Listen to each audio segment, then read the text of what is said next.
Chili's put a bit of spod mix on, which is where we were going to move on to next, after finding all these spots with the marker floats earlier on. It's quite an impressive fish, and what we're going to do is we're just going to get the fish up on the mat, get it weighed, get it back in the water, and then we're going to sit down and we're going to speak to Chili about his preferred method of spod mixes and how he applies it, and then obviously we're going to sit down and do the same with Mark at a later stage. So let's get this fish on the mat, sorted out, back in the water, and then we'll move on. Nice fish? That's a superb fish, fella.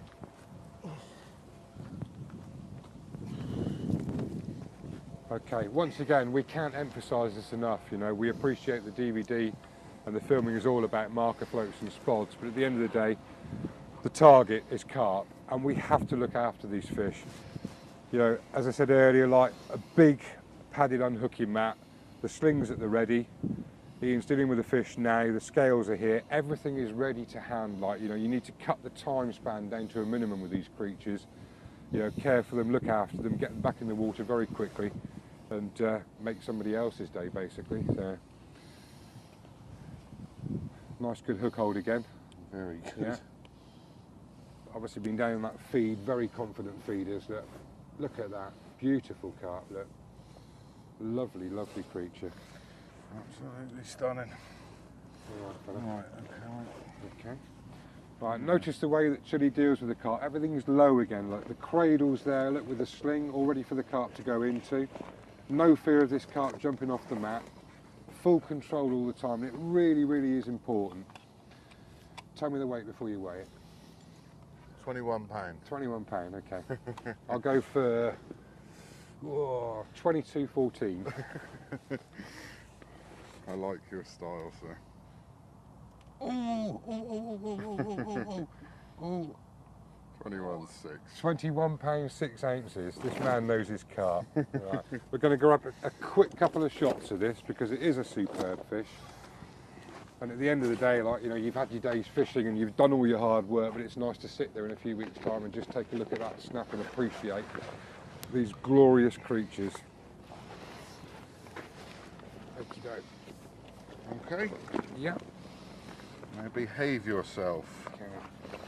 Right, just another quick pointer here. I mean, when you hold these fish, you know, don't be afraid of them. Like, you know, you need to maintain that control, but, you know, don't be afraid to hold them. And we get a lot of pictures into the magazines and you've got hands all over the face and the tail everywhere, and it just hides the fish. Right? So you just want to take us through the correct way to hold a carp for a picture.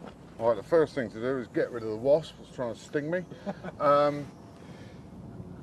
Make sure the fish is settled. Yeah, keep it in the dark for a while.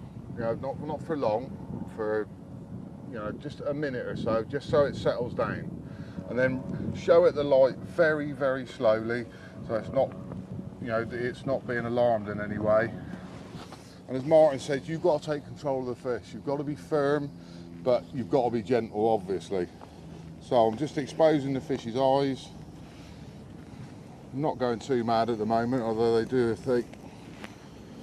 do sometimes go mad. All you have to do if the fish flips out is put it back down again very gently, make sure the fins are tucked away flush along the body, and cover his head up. And just wait for the fish to settle down again.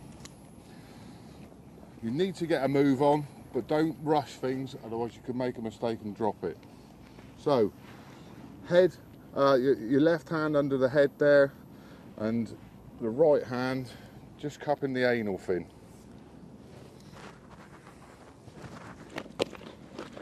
Like I said, just make sure the fins are down. Cover it back up again. Just take a couple of seconds and have another go. That is a glorious old carp, that is, isn't it? And there she is. Beautiful blue pool mirror. Who doesn't want to behave herself? Turn her over. Again, let her settle down again.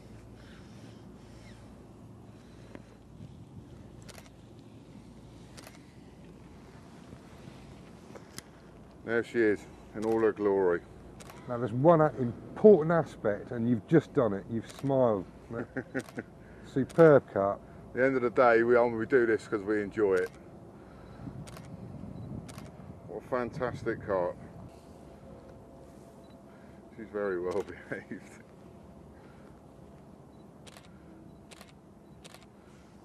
That's Awesome. superb, fella. Yeah. Okay. Excellent shots. The next thing is you're going to return the fish to the water. Ensure that you don't, if your margins are shallow, you're going to have to wade out to do it. You don't want the fish flapping across gravel and dragging scales off of itself. Put the fish back. The wade sling's ideal for this. Again, make sure the fins are flush before you pick the fish up. And keep it low to the ground. If you do trip over anything, it's not going to fall a great distance and do any damage to it. So keep it low to the ground.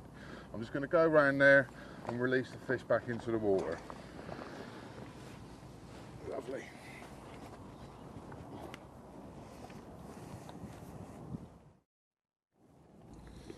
I've got plenty of depth in this margin here. Lots of weed that's protecting her flanks. Just time for one last admiring glance. What an awesome carp. Get her head in the water. Keep the fish upright. Most of the time they'll just power off. And there she goes.